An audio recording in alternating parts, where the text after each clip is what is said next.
Oh glória! Paz do Senhor Jesus Cristo, Deus seja louvado. Esta é a terceira aula do tema que nós estamos discorrendo, os falsos profetas.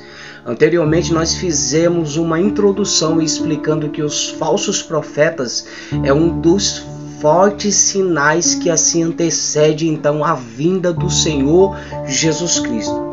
Expliquei sobre o seu significado bíblico e hoje eu irei tratar sobre a sua origem, que por sua vez é fundamentada em dois princípios básicos. Fica comigo até o final desta aula e você entenderá a base e o fundamento destes falsos ministros. Olá, paz do Senhor Jesus, sou o pastor Marcelo Olímpio. Este é o nosso canal Princípios da Fé, que apresenta diversos estudos bíblicos para o seu crescimento na fé e na graça.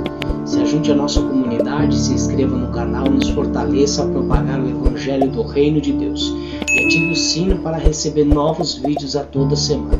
E se você gostar, deixe o seu like, uma sugestão de algum tipo de doutrina que você queira se aprofundar. Desde o início deste projeto de discipulamento, focamos em trazer à tona o conhecimento da origem do pecado num contexto e aspecto humano, os seus efeitos universais e a providência de Deus sobre este problema.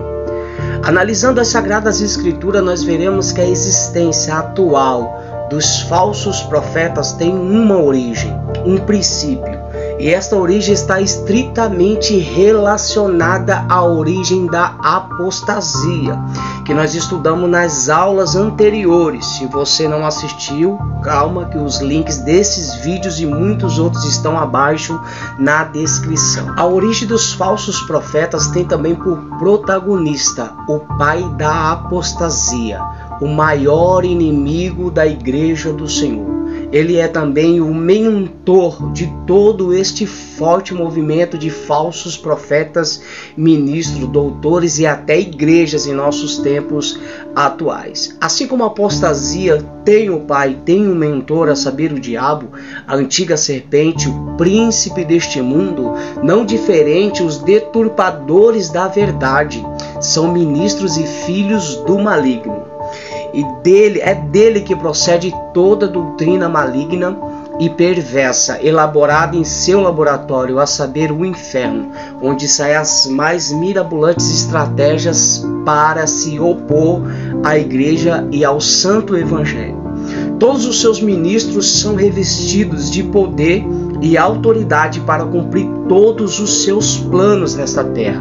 Percebe-se que todos estes pseudos, como eu expliquei anteriormente, que são os falsos, têm suas vidas de certa forma estabilizadas e bem-sucedidas em diversos sentidos. Vou te dar algum exemplo: social, familiar, financeiro, e possui até alianças poderosíssimas que, quando se sentem ameaçados, são capazes de fazer qualquer tipo de coisa para resguardar os seus ofícios e seus títulos. Compreendendo assim a sua origem, nós entraremos em uma linha de pensamento que entendo bem interessante sobre a sua origem. Vejamos, existem alguns meios que, à luz da palavra de Deus, nós podemos refletir sobre este magno assunto. E em primeiro lugar, numa das mais certezas bíblicas, os deturpadores da verdade, os falsos profetas, eles são um joio no meio do trigo. Pois assim está escrito no livro de Mateus capítulo 13, versículo 24 até o 26, onde Jesus Cristo propôs uma parábola dizendo que o reino dos céus é semelhante ao homem que semeia boa semente no seu campo, mas dormindo os homens, veio o seu inimigo e semeou o joio no meio do trigo. E retirou-se então, e quando a erva cresceu, se frutificou, apareceu também o que? O joio. A parábola do joio e do trigo é a exemplificação de que o evangelho do reino de Deus está sendo implantado em todo o mundo por meio das suas sementes, que, biblicamente falando, são os fiéis ministros do Senhor. E também desta mesma forma, Satanás, por meio de seus ministros, os deturpadores da verdade, os pseudos, implanta também as suas mentiras, que até parecem serem verdades. Vejamos o que está escrito em Mateus 13, 37 ao 40. E ele respondendo disse-lhe: o que semeia a boa semente é o Filho do Homem. O campo é o mundo, a boa semente são os filhos do reino, e o joio são os filhos do maligno. O inimigo que semeou, no caso, é o diabo. E a ceifa é o fim do mundo, e os ceifeiros são os anjos. Assim como o joio é colhido e queimado no fogo, assim será na consumação deste mundo. Isto quer dizer que o suposto ministro, filho do maligno, na verdade, ele nunca teve um encontro verdadeiro com o santo evangelho. E desde o início sempre foi um ministro de Satanás, ou seja, enviado, introduzido na igreja, na comunidade cristã.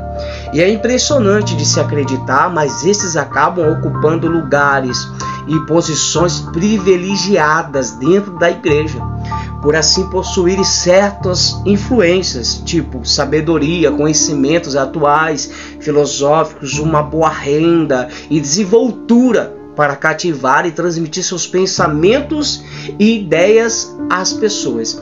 Assim, todos estes falsos ministros, revestidos de autoridades eclesiásticas, como observamos, transmitem então de uma forma sorrateira, bem minuciosa, suas correntes de pensamentos, que é fundamentada em fábulas, filosofias, doutrinas de homens e demônios. O segundo princípio e a segunda certeza bíblica que eu quero te apresentar sobre este assunto é nos respondida como e quando um ministro da palavra pode ser denominado de falso ministro. Aqui neste caso procede-se então primariamente o que? A apostasia, como nós estudamos anteriormente a este tema, o abandono da fé, o desvio ético, moral e espiritual das Sagradas Escrituras. Sua grande maioria são apóstatas que uma vez iniciou sua carreira com alegria, dedicação, empenho total em prol ao Evangelho do Reino de Deus, mas por motivos seculares acabam se esfriando na fé, perdendo assim o desejo de ler e examinar a palavra de Deus e consequentemente sua vida espiritual de oração, jejum, comunhão com o Espírito Santo se esvai.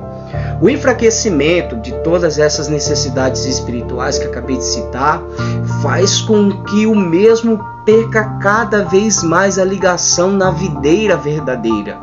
E alguns dos motivos que levam um crente professo a desviar-se da fé também são os mesmos motivos que levam um ministro a ser denominado de deturpador do santo evangelho. Exemplo: os cuidados deste mundo, desta vida, as seduções de riqueza, propostas de sucesso, angústias, tribulações, perseguições, provações, todas essas coisas contribuem para isso. E de certa forma, todas essas coisas são investidas para quê? Para colocar à prova a visão que o mesmo tem sobre o reino de Deus e a sua justiça. E por muitas das vezes, o mesmo não permite que Deus faça em sua vida uma obra transformadora por completo. Por isso, torna-se então orgulhoso, cheio de imoralidade, duro de coração e uma mente cauterizada com suas próprias convicções. E isto, por sua vez, o denomina de um fiel ministro da injustiça e de Satanás.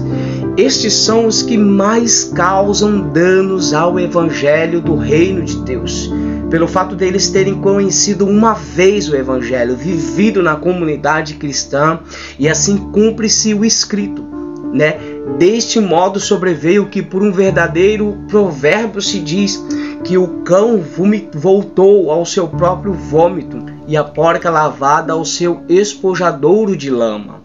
A esses duros serão o juízo divino, porque ele melhor lhes foram não ter conhecido o caminho da justiça do que tendo conhecido, desviando-se assim do santo mandamento que lhes foram dado.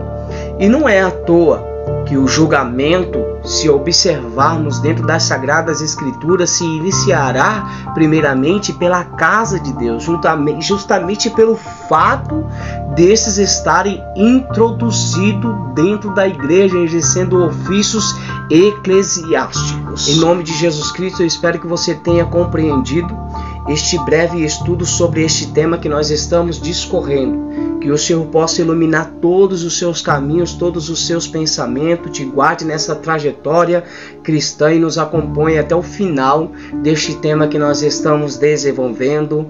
Em nome de Jesus Cristo, até a próxima.